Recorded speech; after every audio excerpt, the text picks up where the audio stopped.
one of the things also that I think that triggered off writing the language of things was the sense that things are speeding up faster and faster, that our relationship with objects doesn't really have the time to mature as it once did.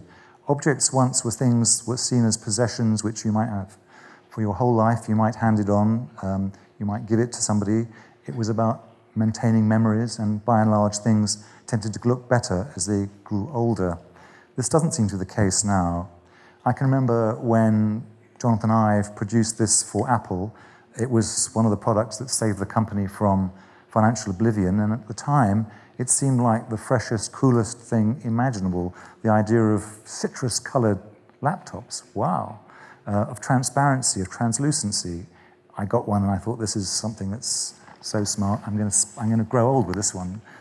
And of course, not very long afterwards, it looked like the height of, well, flared trousers, possibly. Time had moved on. And of course, one can look at two different things going on here.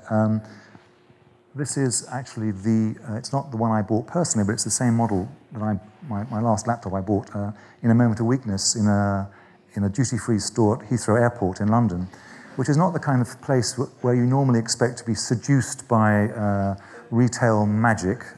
Things are brutally short. There's no men with earpieces to kind of open the door for you. There's no sophisticated wrapping. But I suddenly decided that when I saw this thing, I had to have it. It was black. The language of business-likeness, the language of taking you so seriously that you don't need to be seduced by pastel colours, which of course is the strongest, most seductive lure of them all. And of course, as soon as I bought this thing, as soon as I'd acquired it, I realised that this wonderful object of reason and order was let down by one or two things. The cable, the power cable, was white. Now, that doesn't actually make this thing work any less better, any less elegantly, but something about the sense of consistency had evaporated. And then even worse was the sense of, as soon as I got it out of the packaging, as soon as that special kind of plastic that people wrap computers in had come off, I realized pretty soon that the more that I held this thing, the more I touched it, the more I was actually destroying the thing that I loved. I was leaving my greasy fingerprints on it. By the time I started to use it, bits of hair were accumulating in the keyboard. Dandruff was collecting in the trackpad, which had begun to turn into a kind of greasy duck pond.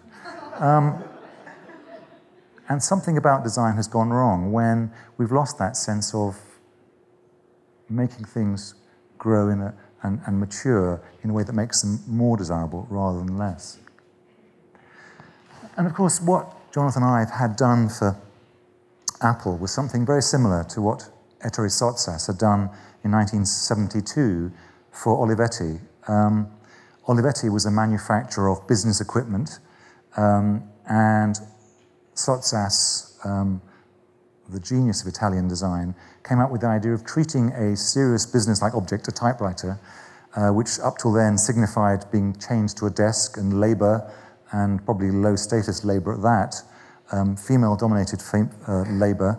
He turned that into what he called a consumer object by making it, actually this is red and two spools are orange. He turned it into what he claimed was the kind of machine that a poet would take with them to the country to keep them company on a Sunday morning, which proves perhaps that designers are as much storytellers as they are shapers of form. But it was very much what Apple did with the laptop. They were using color and design to transform the kinds of products they were doing and our relationship with those products.